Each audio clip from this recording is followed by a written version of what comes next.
ชีวิตคนอยู่ไห้อยู่หน้าตกค้ำมาภารกิจหลักที่ละบ่ได้แท้ๆก็คือการไล่ยุงเพราะว่าพอตกค้ำมานี่ยุงหลายเป็นคนตะไคร่อยู่ตกค้ำมาเฮากับกลางมุ้งก็ยังมีวิธีการ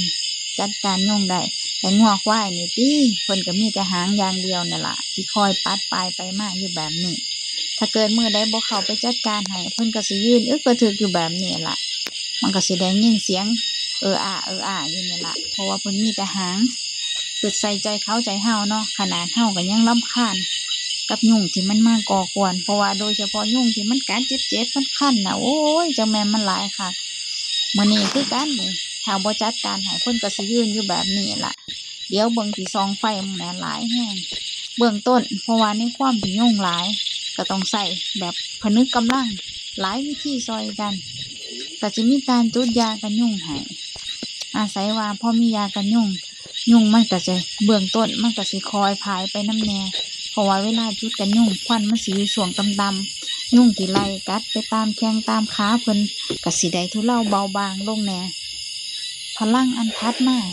ก็จะเป็นภูมิปัญญาแบบบ้านๆที่มาซอยผนึกกำลังทัดจากยาจุดกันยุงก็จะเป็นการสุมไ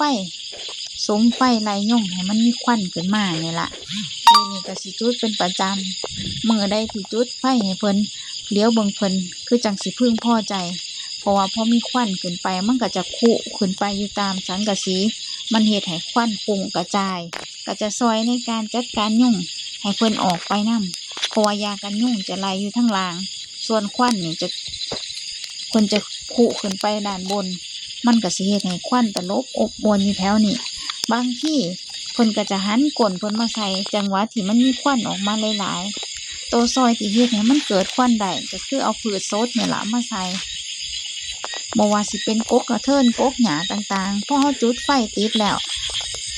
เฮาก็อาศัยพวกพืชสดนี่แหละเอามาวางพอมาวางมันก็จะกลายเป็นควันพอเกิดควันขึ้นเดี๋ยวเบิ่งเพิ่นก็สิเริ่มพึงพอใจเนี่ยล่ะสีขาทั้งหลายก็ได้แต่ละมื้อแต่ละเว้นพอตกค่ำมาก็จะค่อยจัดการอยู่แบบนี้ล่ะก็คือช่วงหัวค่ำยุงมันสิหลายเป็นพิเศษก็จะทยอยสุมไฟให้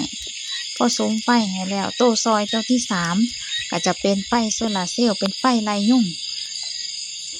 ตอนแรกที่สั่งมาก็คาดหวังว่าจะบ่ต้องสุมไฟให้มันมีควันรบกวนเพิ่นแต่ว่าพอสั่งมาแล้วก็ซอยได้ระดับหนึ่งแต่ว่าบ่สามารถจัดการได้ตามที่คิดเพราะว่าแสงสว่างที่ส่องออกมามันจะได้อยู่แค่รัศมีบ่กว้าง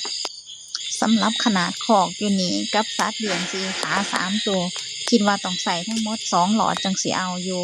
พอมีไฟนี่เบิ่งเพิ่นก็อุ่นใจเพราะว่านอกจากให้แสงแล้วเพิ่นก็สิเฮ็ดให้เห็นหุงแล้วก็ซอยไล่ยุงลักษณะการเฮ็ดงานของเพิ่นก็จะปล่อยคลื่นแสงสเปกตรัมสีเหลืองส้มออกมาเพราะว่ามันเป็นสีที่ยุงบ่มักพอมันก็เฮ็ดให้ยุงลดลงข้อดีอีกอย่างที่มักก็คือเพิ่นประหยัดไฟนี่ล่ะเพราะว่าใส่แสงจากพลังงานแสงอาทิตย์ถ้ามื้อใดแสงมาเต็มที่ก็หุงจนสอดแจ้งพุ่นล่ะแต่ถ้ามื้อใดมันบ่มีแสงสีอึมครึมคือฝนฟ้าสิตกก็ใช้วิธีชาร์จไฟฟ้าเอาผู้ใดสนใจอยากได้มาเป็นผู้ซอยในการไล่ยุงแปะลิงก์ไว้ให้แล้วเด้อจ้า